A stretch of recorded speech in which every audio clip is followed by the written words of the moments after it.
You are Locked On Broncos POSTCAST, powered by Mile High Sports, part of Locked On Sports Denver, on the Locked On Podcast Network. Your team every day.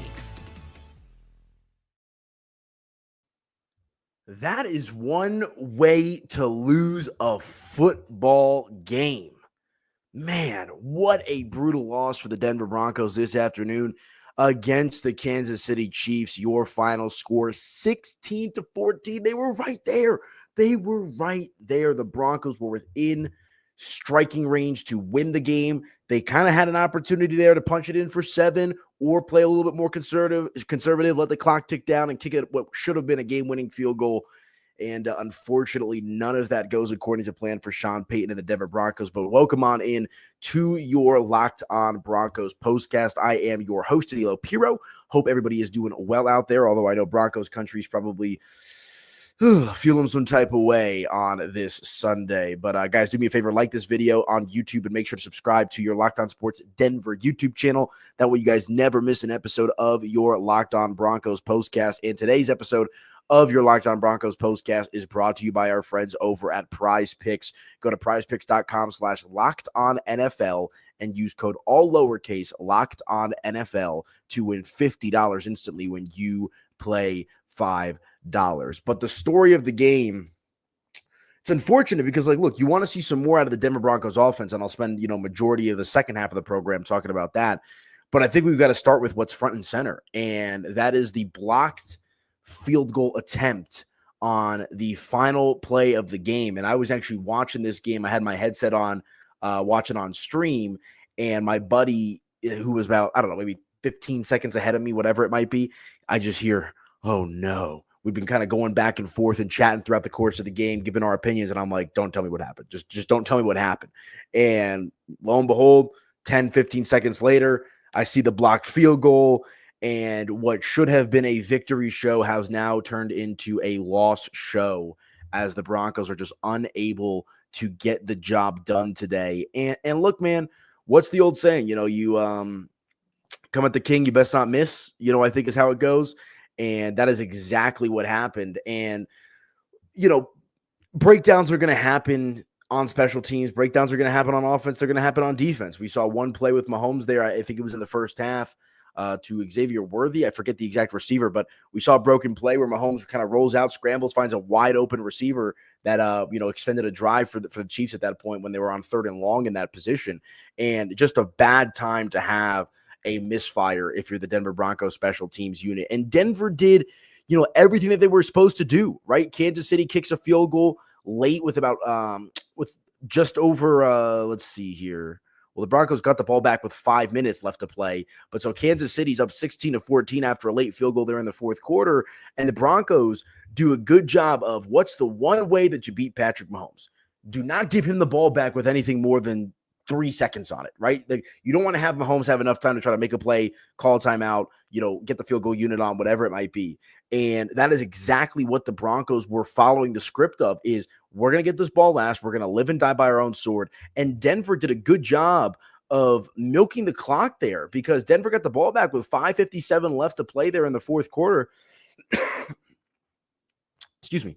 And a 13-play drive, milk the clock to try to set yourself up with that game-winning field goal, and no dice, and they were talking about it on the broadcast, how Will Lutz has been a top 5 kicker by most metrics this season. I believe he leads the NFL in field goals made, and that is just a brutal way for the Denver Broncos to go out after doing everything right in that final drive. And look, they did get shut out in the second half. That'll be a major talking point throughout the course of this program because the offense, frankly, was just not good enough. But the reality of the situation is Denver had the ball late with an opportunity to put the Chiefs to bed, and they were unable to do so. And you want to say lucky, whatever it might be. We know Mahomes gets a lot of calls. I mean, that's just a brutal way to lose. The refs didn't really have anything to do with it on that final drive. Oh, I thought there were some questionable flags that were thrown, naturally over the course of a Kansas City Chiefs game. But, I mean, they have just got to be the most God just watches over the Kansas City Chiefs, ever since they got Patrick Mahomes, because they just figure out a way to win these games. And I was talking about it with my super producer, Danny Bailey, back at Mile High Sports. We were at our CU watch party yesterday at number 38, and we were talking about this game, and he's like, I've got a good feeling about this one. And I did too. This was a situation where Denver caught Kansas City at the right time. Yes, they're undefeated, but Broncos coming off a loss, a blowout loss at that, to the Baltimore Ravens last week, right? You got a little bit of a bad taste in your mouth, so you want to play with some extra edge. Kansas City, Patrick Mahomes is a little banged up. They've looked a little bit shaky despite continuing to win these games. And this game played out exactly like I thought the Broncos wanted it to, giving themselves a chance with under, 4 or 5 minutes left to play there when they got the ball back, with an opportunity to put the nail in the coffin for Patrick Mahomes and this Kansas City Chiefs team to give them their first loss of the season. And again, you want to say it's luck, you want to say it's missing assignments, whatever it might be. The reality of the situation is the Denver Broncos were just not good enough to get the job done today. And I feel like, look, losing on a blocked field goal is an absolutely brutal way to go out, but when you score 0 points, you would have scored 3 points in the second half had that field goal been good. When you fail to score a touchdown or just any points in general in the third and fourth quarters, you're playing with fire against this Kansas City Chiefs team. And look, let's give credit where credit is due. The Broncos defense did a good job limiting the Kansas City to only 6 points in the second half. This was a quick game. Vance Joseph and company did a good job of making some adjustments, but when they needed to come through when it mattered most, they were just unable to do so. And it's frustrating because it's going to wipe away what was otherwise a pretty good game, I would say, from the Denver Broncos, all things considered. I thought Bo Nix looked real good in this game today. He continues to look better and better and better as the season progresses. Audric Estime had some big-time runs, although it's not going to necessarily show up in the stat sheet. He was doing some things in the backfield. The wide receiver group was cooking. Cortland Sutton had a nice game. Devon Bailey had a couple nice catches, including one for a touchdown. And again, you're still waiting for this Broncos offense to come together, but with the way that their defense has been playing and all things considered, Denver just loses in really poor fashion. And now this is 9 consecutive trips to Arrowhead, 9 years. I think I was in high school the last time the Denver Broncos, probably about 9 years ago. It's been that long since the Broncos have been able to go into Arrowhead and beat the Kansas City Chiefs. And they ended a 16-game win streak, I believe, last year when the Broncos ended up knocking off Kansas City. But, now the streak extends to 9. And we'll have to wait until all the way in next season for the Broncos to try to get an opportunity to beat the Kansas City Chiefs on their home turf. Unable to do it today. Frustrating. Let me know how you guys are feeling. Drop some comments. Push them up on the screen. We'll go back and forth. I always say that I'm the host of this show, but you, the live fans out there, are the ones that help me drive the conversation. So if anybody's got some thoughts on the ending of the game or just the game in general, go ahead and let me know in the comment section. We can have some fun here and try to make light of this situation as the Denver Broncos just lose in absolutely gut-wrenching fashion today to the Kansas City Chiefs, 16-14, your final score. And Patrick Mahomes wasn't even that great today. Bo Nix had a better rating than Patrick Mahomes. Kareem Hunt was held in check. For the most part, at least in the rushing backfield, he did have 65 yards on 7 receptions as a receiver. But, Travis Kelce, not the same version of Travis Kelce, right? DeAndre Hopkins didn't score today. The Broncos were set up to win this game. And as I mentioned, their defense, did a really good job. I felt like as this game went along, got a couple of sacks on Patrick Mahomes, actually more than a couple, 4 total sacks this afternoon for the Denver Broncos defense, on Patrick Mahomes, with 5 tackles for loss. Bo Nix was only sacked twice today.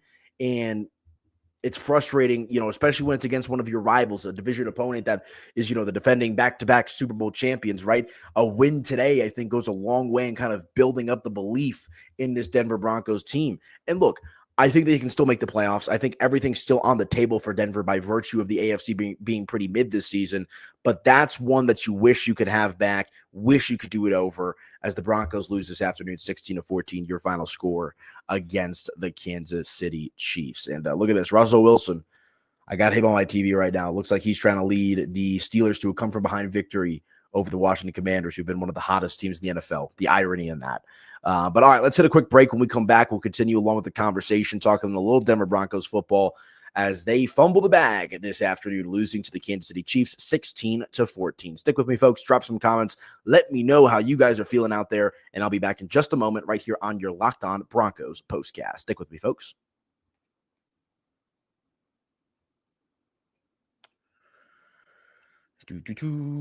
All right, you guys, let me tell you about our friends over at 5 Hour Energy. Our friends over at 5 Hour Energy know that being a passionate football fan is not just a hobby, it's a way of life. It takes a lot of energy to power through all-day tailgates, touchdown celebrations, and agonizing overtime periods, which is why they've created the Stand the Fan 5 Hour Energy Shot with a special flavor called Fan Fuel, the energy shot made just for super fans like you. The fans who are first in the parking lot and who are the last to leave. We see you at 5 Hour Energy, guys. I always like to pop a 5 Hour Energy every now and again. Sometimes you just need that extra boost when it comes to watching your sports teams or getting ready for work. I know many of you guys have probably had 5 Hour Energy out there, and make sure to incorporate them into your repertoire. 5 Hour Energy knows that no matter what team you root for, being a fan requires heart, soul, and a whole lot of energy. Whether you're prepping for the big tailgate or ironing your jersey, your game day to-do list is always a mile long. That's why the limited edition Stand the Fan 5 Hour Energy Shot is here to help keep you fueled throughout the course of the season. What's your fan fuel this week? Whatever it is, do it with a 5 Hour Energy. Available on 5hourenergy.com and shipped nationwide, guys. Make sure to check out our friends over at 5 Hour Energy and let them know that Locked On Broncos sent you. And let me also tell you about our friends over at Prize Picks here real quick, guys, because Prize Picks is the best place to get real money sports action. With over 10 million members and billions of dollars in awarded winnings, Prize Picks has made daily fantasy sports accessible to all. You just pick more or less on at least 2 players for a shot to win up to 100 times your cash. Run your game all season long on Prize Picks. And guys, let me tell you about some of the awesome features on Prize Picks. Like I said, it's the best way for you to get action on sports in over 30 states, including California, Florida, Georgia, and Texas. Prize Picks is the only real money daily fantasy platform with an injury insurance policy so that your lineup stays in play even if one of your players gets injured. If your player leaves in the first half and does not return, Prize Picks keeps your lineup live. Guys, Prize Picks now offers Venmo for quick and easy deposits and withdrawals into your account throughout the course of this sports season. And Prize Picks puts their members first, so all withdrawals are safe, fast, and secure. When my picks hit, I can get my money in as quickly as 15 minutes, guys. What are you waiting for? Be sure to check out our friends over at Prize Picks. There is no reason that if you're into the daily fantasy sports scene, you should not be using the fantastic Prize Picks app. And make sure to let them know that Locked On Broncos sent you. And you can use that code Locked On NFL and get $50 instantly when you play $5 only with our friends over at Prize Picks.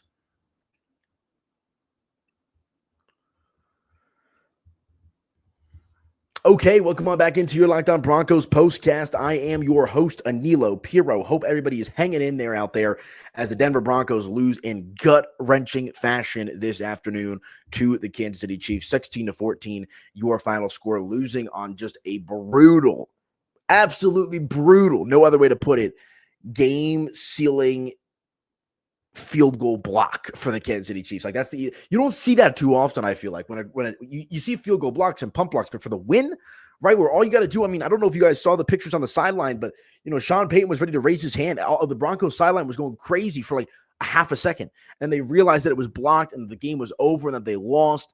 And man, that is just one heck of a way to go out if you're a Denver Bronco fan. And if you're a player, obviously that's a bad feeling. You feel like, you do so much, you put in so much effort to try to get to this spot and try to take down the Kansas City Chiefs, and for it to end like that when you were controlling the game there in the last 4 minutes with the ball, milking the clock, doing everything you were supposed to do, and to still come up short, it's a bad feeling. It's a bad feeling. But it was not all bad today, I would say, for the Denver Broncos. I thought their offense, while they only did score those 14 points, all of which came in the second quarter, I thought Bo Nix looked pretty good. And as much as Broncos fans want to make the playoffs this season, right, that is ultimately always going to be the goal, especially for a team in the Broncos who have not made the playoffs since they won the Super Bowl all those years ago. I mean, you're going on almost 10 years of a playoff drought right now for the Denver Broncos. And I want to make sure that we still pay attention to the growth and the maturity that we're seeing from this Broncos team, because, if this was last year, it's probably not even close, right? The Broncos probably aren't even in this game when it's all said and done. But you're seeing a team that has some identity that is being constructed on the offensive and the defensive side of the ball. We know how good Vance Joseph has been. We know Patrick Surtain, Jonathan Cooper, who just got the big contract extension. Like, we know that they have plenty of talent on defense. And they did a good job today. Limited Mahomes in the Chiefs offense to only 6 points there in the second half. I mean, you really can't complain about that whatsoever. But let's also not lose sight of Bo Nix's progression, because I thought he was pretty good in this game. 22 for 30. So, the accuracy was there for today for Bo Nix, and a couple of drops, including one from Courtland Sutton, which would have set the Broncos up with the first down, where Bo Nix hit him on the crossing route over the middle, right in the breadbasket, and Courtland Sutton was unable to secure the catch. So, a couple catches on the receivers today, only 215 passing yards for Bo, 2 touchdowns, and a passer rating of 115.3. Was only sacked today twice as well, which is, hopefully a good sign of things to come as they try to keep Bo Nix upright. Audric Estime was good in the first half, did some stuff as well in the second half, 14 carries for 53 yards. So you like to see that, but you need some more production out of these running backs, man. I mean, Marvin Mims was your second leading rusher today. He's a wide receiver at 3 carries for 17 yards. Jaleel McLaughlin, 2 carries for 12, and Javonte only had 1 carry in this game for 1 yard. And Bo Nix, who is normally able to kind of scramble and do some stuff with his legs, unable to do so today. He did kind of rush 3 times, but for -5 yards. So Kansas City did a good job of keeping Bo contained. But he is the quarterback. He does have to sling the ball around the field. And I thought for the most part today, you saw Bo Nix just continue to look the part, continue to take some steps on his progression. I think while it's still a little bit too early for me to declare one way or the other, like, is Bo Nix the guy? I mean, I think we could all feel comfortable in saying, and I think we all realize that he's got a career in front of him, right? Like, he doesn't look like a total bust out of the gate. Bo Nix has been doing some really good things with limited talent around him. And so I think the future is still very, very bright for Bo Nix, despite the offense struggling today beyond the second quarter where they put up all their points. But Courtland Sutton was looking to make it 3 in a row 100-yard receiving games. He was unable to do so. He had 6 receptions for 70 yards and a touchdown, though. Court had a pretty good game outside of that one big drop, I would say. But Court had a pretty good game. Devon Vele, when your second leading receiver is putting up less than 40 yards, that's going to be a problem. 4 receptions for 39 yards and a touchdown. That was the first touchdown for the Broncos in this game. And then Adam Troutman, the tight end, had 1 burst play, 1 reception for 34 yards, but then pretty much crickets across the board here for the rest of the Broncos wide receiving core. Lil Jordan Humphrey, 2 for 23. Lucas Kroll, 2 for 21. Marvin Mims, 4 for 13, right? Like, you kind of get the story here of the Denver Broncos offense and how they tend to struggle. But that's just kind of the norm, I would say, here for the Broncos this season. You kind of just know what you're dealing with some lackluster talent at times, a lack of consistency from the wide receiving group. I guess they're consistently underwhelming, is I guess one way that you could put it. But, at least Court had a decent game, but just not enough around Bo to, see this thing kind of all click for him just yet. But again, I can't, Bo had his shortcomings today. Don't get me wrong. No interceptions. I think that's definitely a big takeaway as well, is that they did a good job of limiting that dynamic from Bo. Not that the interceptions have been a massive problem for him. He did have the fumble, but, the Broncos did end up getting that ball back. But, all this stuff adds up. And I don't know what it is with Sean Payton or what they're going to have to do. Like, I saw my guy Cody Rourke, who you guys are very familiar with on the standard Locked On Broncos podcast, talking about it feels like 1 step forward, 2 steps back with the Broncos offense, either not leaning into what's worked or just finding things that work on a consistent basis, because it was punt, touchdown, missed field goal at the end of the first half as well, which, is all the difference. When you kind of look at it in hindsight, right? Maybe the game plays out a little bit differently if they're able to convert that. What was it? A 61-yard field goal going into half. So, I don't think you can completely hold that against the Broncos and Will Lutz. It was, going to be a long shot either way. But the kicking department, the special teams today, ultimately coming up short for the Denver Broncos, which is frustrating to say the least. Absolutely, positively frustrating. So back to the drawing board now for Sean Payton and company, and we'll see what they can do here as they try to move forward with this football season. Broncos at 5-5 on the year, and even 3-3 home and away. Kansas City, of course, improves to 9-0 on the season, and of course 5-0 at home, and extend their victory streak over the Denver Broncos at home to 9 consecutive games. That's 9 years of consecutive losses for the Denver Broncos on the road in Arrowhead. All right, let's hit our final break. When we come back, we'll get ready to put a bow on the show. No pun intended. But if you guys have any thoughts or comments, drop them for me. We'll push them up on the screen. We'll read them, and we'll go back and forth here as we get ready to wrap up right here on your Locked On Broncos postcast. Stick with me, folks.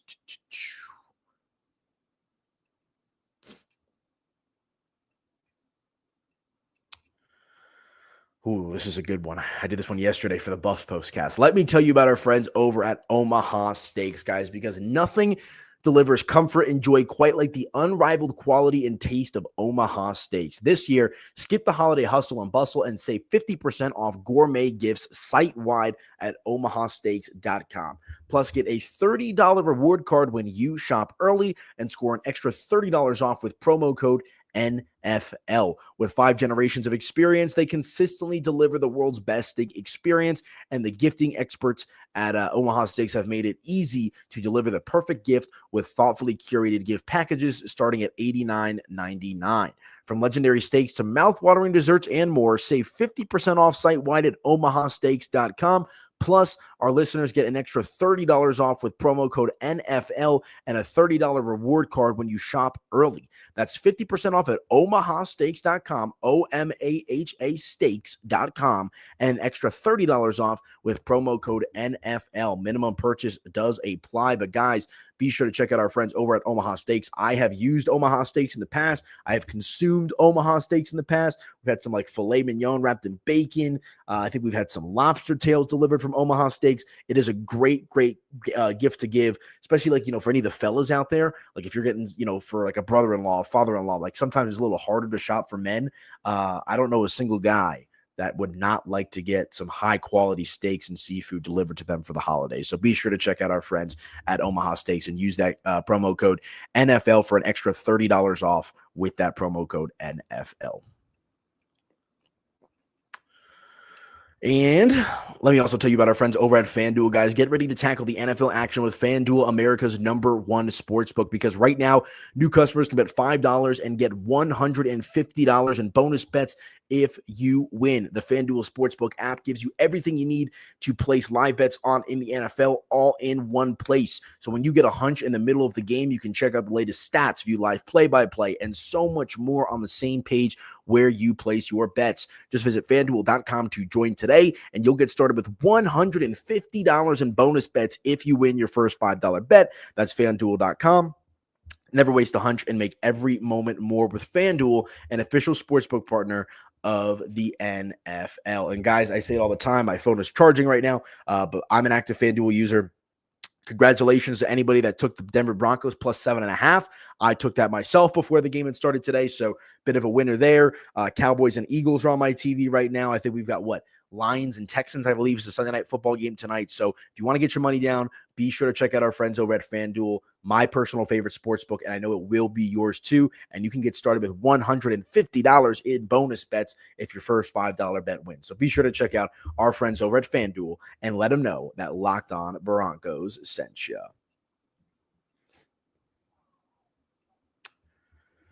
Okay, welcome on back into your Locked On Broncos postcast. It is not a victory show, unfortunately, but I am your host, Aniello Piro. Hope you guys are doing well out there. You can follow me on social media at Media by AP, and do me a favor if you're watching live, like this video and subscribe to your Locked On Sports Denver YouTube channel. That way you guys never, ever miss an episode of your Locked On Broncos, Locked On Buffs, Locked On Nuggets postcast. I got a Nuggets show, I believe, coming up tonight. So if you want to talk about some Nuggets basketball, I'll be live on the channel a little bit later on this evening as well. But yeah, man, just kind of in conclusion, let's go over some stats here for the Broncos versus the Chiefs game.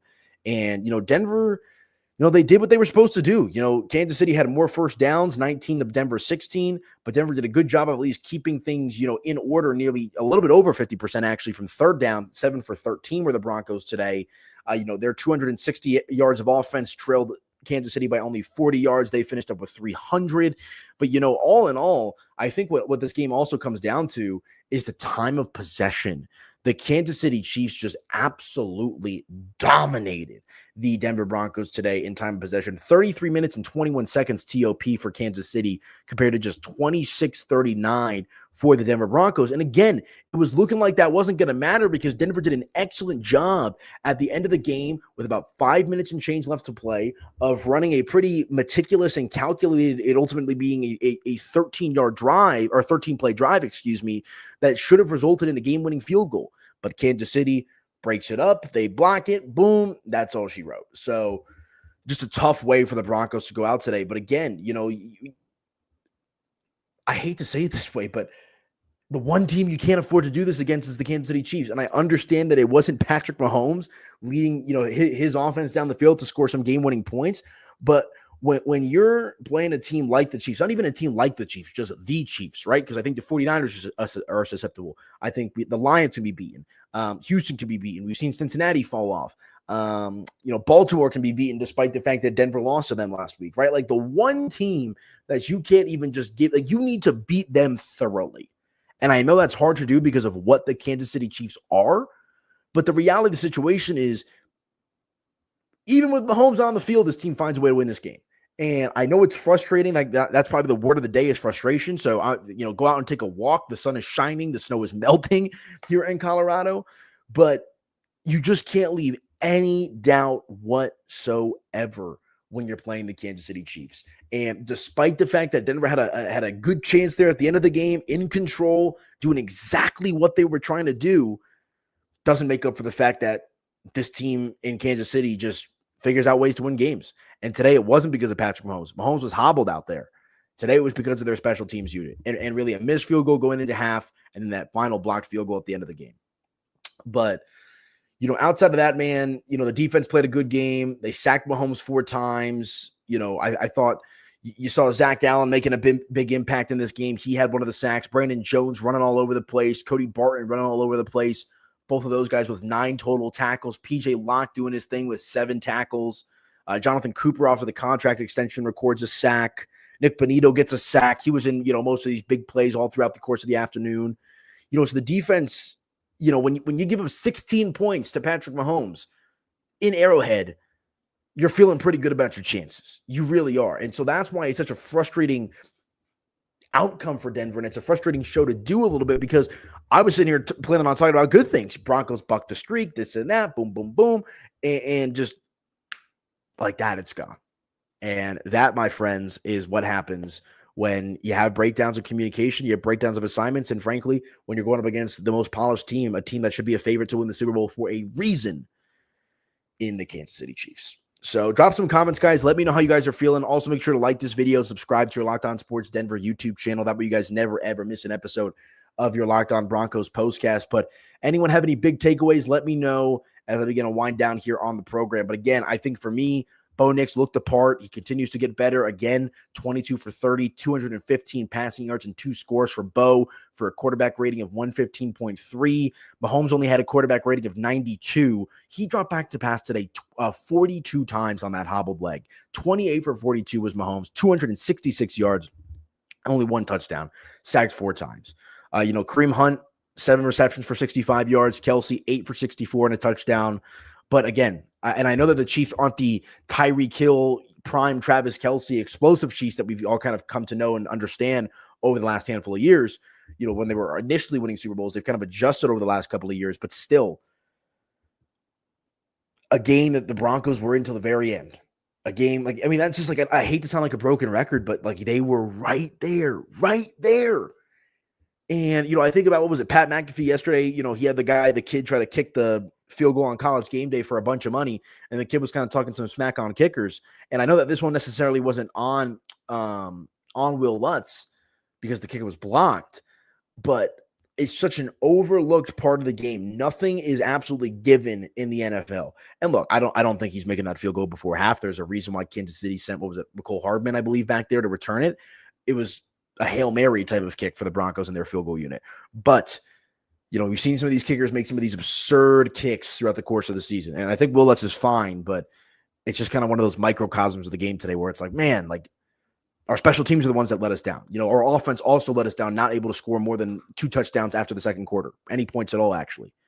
And so that's the way the cookie kind of crumbles here today, folks. But the Broncos today losing 16-14 to the Kansas City Chiefs. Up next, they'll come home after a couple of weeks on the road to take on the Atlanta Falcons. That is a 2:05 Mountain Time kickoff. And then the schedule kind of lightens up here a little bit. It really does. I mean, Atlanta, that's a winnable game. I would imagine that Denver might be a slight favorite. That's probably going to be a pick 'em if I had to guess. And then you have 2 games in a row after that you should win. At Oakland, or at Vegas, rather, against the Raiders, and then home against the Browns. So you're looking for Denver to potentially go on a 3-game win streak here over the next few weeks, or at least get back on track next week against the Atlanta Falcons before those games against the Raiders and Browns. And then we really get into the nitty-gritty. I mean, we're over the halfway point of this football season, folks, and the Broncos are an even 5-5. They're exactly 500, so plenty of time for them to get right and try to fix some stuff as we move forward throughout the course of the season. Playoffs still on the table, but today, a brutal loss, whichever way you slice it for the Denver Broncos. But all right, folks, that is going to do it for me on your Locked On Broncos postcast. Really, really appreciate you guys tuning in with me each and every game. You can follow me on social media at Media by AP, and make sure to subscribe to your Locked On Sports Denver YouTube channel. That way you guys never miss an episode of your Locked On Broncos. Got my Buff shirt on, Locked On Buffs postcast, and your Locked On Nuggets postcast. Tough one for the Broncos. We'll see if they can bounce back next week, but enjoy the rest of your Sunday afternoon, folks, and we'll talk to you guys after next week's game between the Broncos and the Atlanta Falcons. Have a good Sunday, folks.